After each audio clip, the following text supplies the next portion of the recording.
January 15th, 2026, Marco Rubio's confirmation hearing. The son of Cuban immigrants becomes Secretary of State with a singular mission: regime change in Cuba, not as unfortunate byproduct of sanctions, not as hoped for consequence of pressure, but as explicit policy objective. He links Cuba policy to Chinese hemispheric containment. He articulates a vision that subordinates diplomacy to ideological confrontation, and he bets that Venezuela's collapse creates a strategic window for maximum pressure to finally work, despite 6 decades of evidence suggesting otherwise. This is the story of how Marco Rubio, a politician whose entire identity centers on Cuban-American anti-communism, became the architect of a policy that treats 11 million people as acceptable collateral damage in pursuit of ideological transformation. It's the story of whether maximum pressure can force regime change when 6 decades of comprehensive embargo could not. And it's the story of what empirical evidence about sanctions' effectiveness actually tells us versus what administration officials claim will happen. Let's examine the Rubio Doctrine, its strategic logic, its empirical precedents, and what the evidence reveals about whether this gamble will work. Marco Rubio didn't just adopt Cuban regime change as a policy position, it's the foundation of his entire political identity. Son of Cuban immigrants who left before the revolution, he entered Florida politics in the late 1990s with Cuba policy as defining issue. His 2010 Senate campaign centered on hardline anti-communism. His 2016 presidential bid positioned him as the anti-Obama on Cuba engagement. For 30 years, every major foreign policy stance, every legislative priority, every campaign message has connected back to one objective: ending the Cuban Revolution. During his January 15th confirmation hearing, Rubio didn't hedge. He stated explicitly that whilst the administration wouldn't make regime change happen, there's no doubt about the fact that it would be a great benefit to the United States if Cuba was no longer governed by an autocratic regime. He referenced the Helms-Burton Act, which codifies the embargo into law and requires regime change before sanctions can be lifted, as the legal framework constraining any negotiation. He linked Cuba policy to Chinese hemispheric containment, characterizing Havana as part of systematic challenge to US hegemony. Rubio occupies unique position within the Trump administration, Secretary of State and National Security Advisor level access. This dual role gives him extraordinary influence. Trump's instinct favors deals and declarations of victory.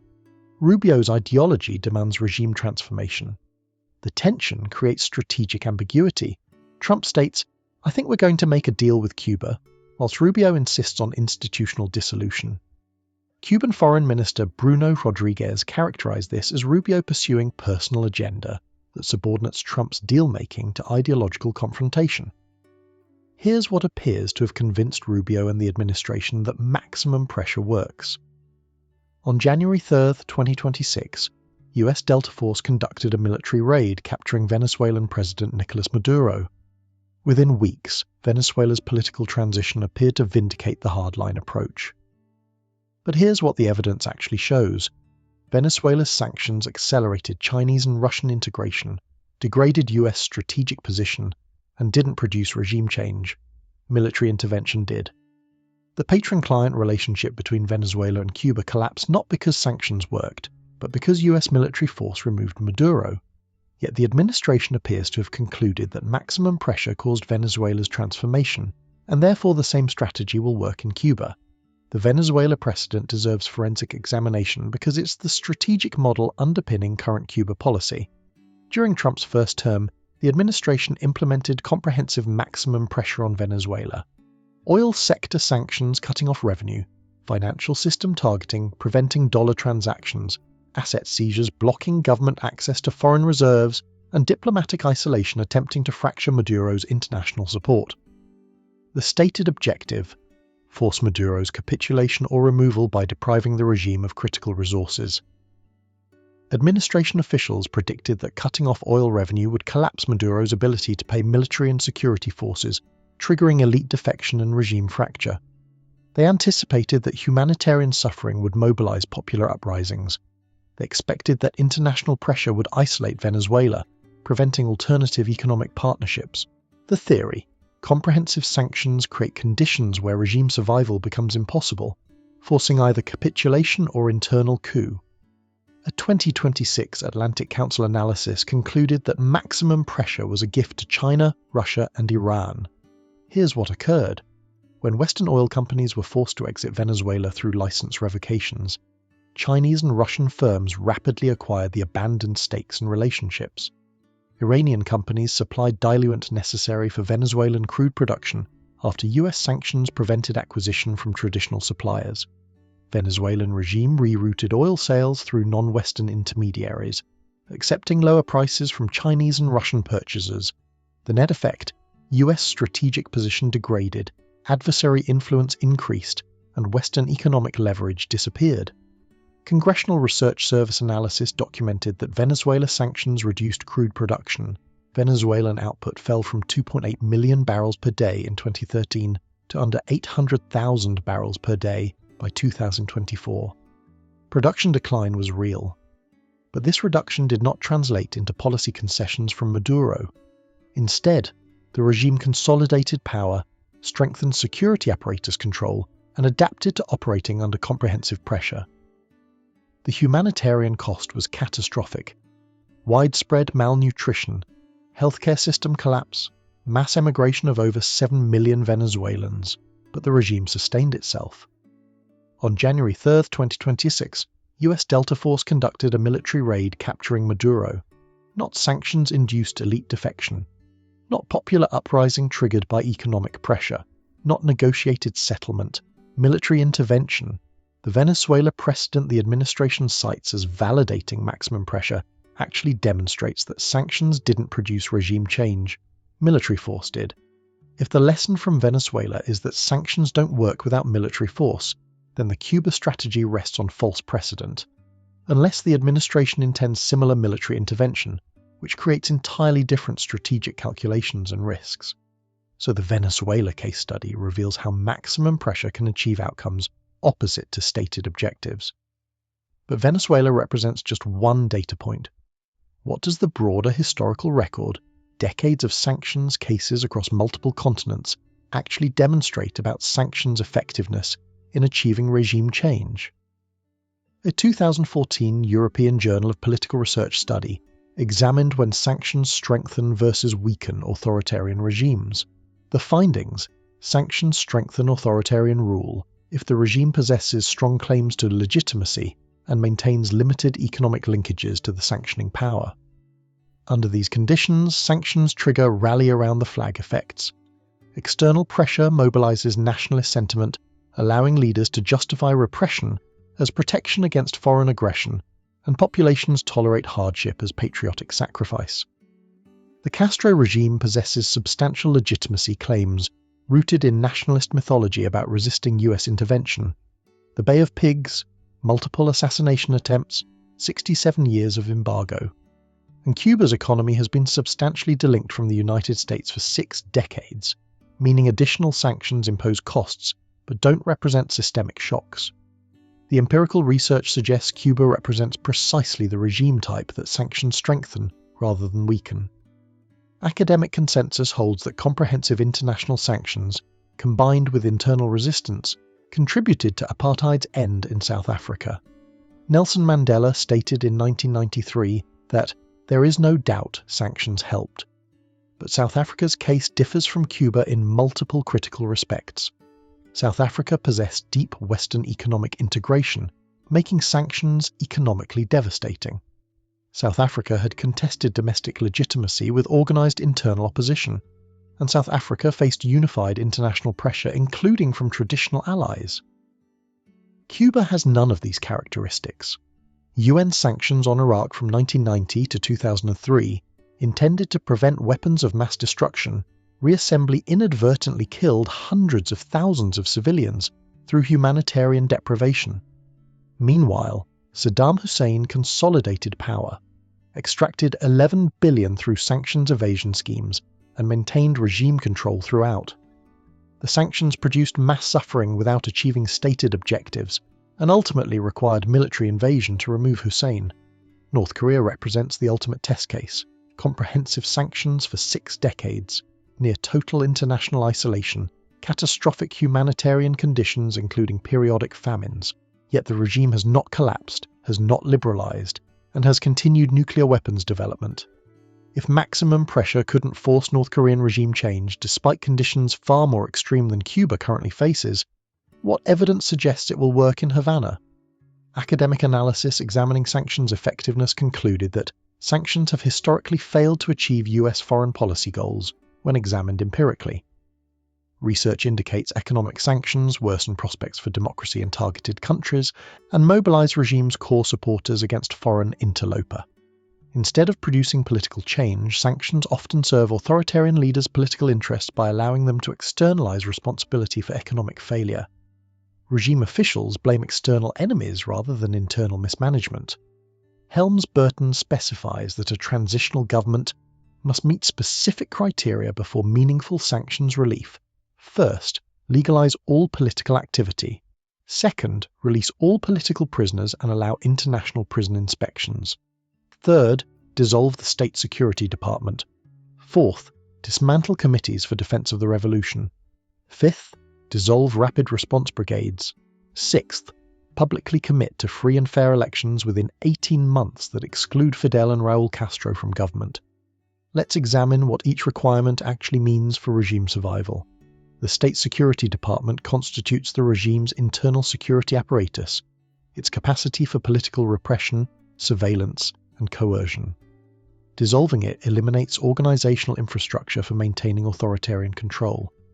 The Committees for Defense of the Revolution represent neighborhood-level surveillance networks, integrating millions of Cubans into regime security structure.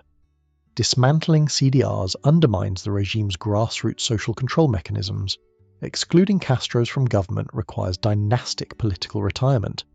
Whilst Fidel died in 2018, Raúl remains alive and reportedly maintains influence over military and security leadership.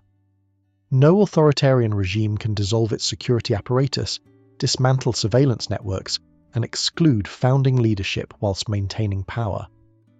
These requirements don't represent incremental reforms. They're demands for regime self-liquidation. A Cuban government that dissolved state security and dismantled CDRs would have eliminated the organizational capacity to prevent opposition movements from organizing, would have no mechanism to suppress protests, and would face immediate challenges to Communist Party monopoly control. Economic desperation, political repression, humanitarian crisis. If conditions become sufficiently catastrophic, deterrence messaging might fail because perceived risk of staying exceeds perceived risk of crossing. Maximum pressure, creating humanitarian catastrophe, could generate migration push factors that overwhelm deterrence. The Trump administration moved to eliminate the CHNV parole program in 2026, closing legal pathways while simultaneously intensifying conditions that create migration pressure. Mass Cuban migration doesn't affect abstract geopolitical interests. It affects Marco Rubio's home state and electoral base. Cuban-American voters in South Florida represent critical bloc in ultimate swing state. If maximum pressure triggers uncontrolled migration surge that overwhelms Florida communities, creates humanitarian crisis in Miami-Dade, and generates images of Coast Guard turning back desperate refugees, the political optics become catastrophic for the very constituency Rubio represents. So migration represents both humanitarian consequence and strategic constraint. But there's an even darker scenario. What if rapid regime collapse produces not orderly democratic transition, but state failure? What happens when ungoverned territory 90 miles from Florida becomes available to transnational criminal organizations? Haiti provides cautionary precedent for what state failure looks like in Caribbean context. Gangs control Port-au-Prince. Security forces have collapsed. Humanitarian catastrophe produces mass displacement. International intervention has failed to restore order. Haiti represents not temporary instability but sustained state fragmentation, where criminal organizations exercise territorial control and legitimate governance has disappeared. Cuba sits astride major drug trafficking routes between South American cocaine production zones and North American consumption markets. Geographic position makes the island strategically valuable for transshipment. Currently, Cuban law enforcement maintains counter-narcotics cooperation with US Coast Guard, but state collapse eliminates that cooperation and creates ungoverned spaces. Maximum pressure objectives include dissolving state security department and dismantling security apparatus. But if regime collapses rapidly rather than through managed transition, security force dissolution might mean not democratic control but institutional vacuum. Former security personnel trained in intelligence, surveillance, coercion become available for recruitment by highest bidder. Mexican and Colombian cartels possess resources to recruit Cuban ex-security forces for trafficking operations. Imagine this sequence. Maximum pressure creates humanitarian catastrophe. Regime collapses rapidly from elite fracture or popular uprising. Security apparatus dissolves without successor institutions ready. Economic collapse accelerates as remaining state capacity disappears. Mass migration overwhelms Coast Guard interdiction. Cartels exploit ungoverned territory to establish trafficking infrastructure. Suddenly the US faces simultaneous migration crisis, drug trafficking surge, and potential need for military intervention to prevent criminal organization territorial control, all within 90 miles of Florida. Unilateral sanctions work when target country is economically integrated with sanctioning power and lacks alternative partners. Cuba is already delinked from US economy, 6 decades of embargo. An international coalition refuses to enforce US demands. EU actively opposes extraterritorial enforcement. Canada maintains independent policy. Mexico provides symbolic support but no oil. China and Russia offer limited aid without decisive commitment. This coalition fracture creates sanctions evasion pathways and enforcement challenges. The empirical record suggests low probability for sanctions-induced regime change. But low probability isn't zero probability, and Cuba's specific circumstances might represent exceptional case rather than typical pattern. Futures don't announce themselves in advance. What we can do is map possible pathways, weight their probability based on historical precedent and Cuba-specific factors, and acknowledge what remains genuinely unknowable. Russia, China, Mexico could stabilize minimal oil supply sufficient to prevent total grid collapse. This buys time for negotiations. Facing unsustainable humanitarian catastrophe, Cuba accepts partial reforms, economic liberalization, political prisoner releases, foreign policy distancing. In exchange, Trump administration suspends tariffs, allows limited sanctions relief. Regime survives. Trump claims victory. Humanitarian crisis stabilizes. Trump's transactional instincts favor deals he can claim as wins. But Helms-Burton requires institutional dissolution, not incremental reforms. Rubio and congressional hardliners might block any settlement short of regime change. Historical precedent suggests authoritarian regimes sometimes accept limited reforms under pressure, but Helms-Burton's statutory requirements and Rubio's ideological commitment create higher barriers than typical negotiation scenarios. Cuba survived a 1990s special period. GDP contracted 35%. Blackouts routine. Food rationing intensified. Regime endured through repression, emigration draining dissidents, and eventual partial recovery. North Korea sustained totalitarianism through 6 decades of comprehensive pressure. Authoritarian regimes can sustain extraordinary hardship if security forces remain loyal and populations lack alternatives. The Trump administration's 2026 escalation of Cuba sanctions represents a calculated bet that political circumstances have shifted sufficiently to enable regime change through economic coercion. Marco Rubio's emergence as dominant voice in US foreign policy, combined with political influence of Florida-based Cuban-American representatives, has shifted policy towards explicit regime change objectives. However, the strategy faces multiple empirical, legal and diplomatic constraints, suggesting that maximum pressure is more likely to produce humanitarian catastrophe, mass irregular migration, regional instability, and potentially failed state conditions than democratic transition. Historical precedent indicates that comprehensive sanctions rarely achieve democratization objectives and often entrench authoritarian rule. Cuba's 6 decades of economic delinkage from the United States means additional sanctions impose costs on ordinary Cubans whilst preserving regime survival mechanisms. The Rubio Doctrine rests on the Venezuela precedent, but what did maximum pressure on Venezuela actually achieve versus what advocates claim it achieved? Sanctions accelerated adversary integration. Military intervention removed Maduro. The patron-client relationship collapsed because the patron got arrested by special operations forces not because maximum pressure created conditions for regime transformation. Marco Rubio bet that maximum pressure can achieve what 6 decades of comprehensive embargo could not: regime change in Cuba through economic coercion alone. The empirical record suggests overwhelming skepticism. The strategic logic reveals multiple constraints. The humanitarian cost is already materializing. But genuine uncertainty remains about which pathway Cuba takes from here. The Rubio Doctrine represents ideological conviction, meeting empirical reality, and we're about to discover which one prevails.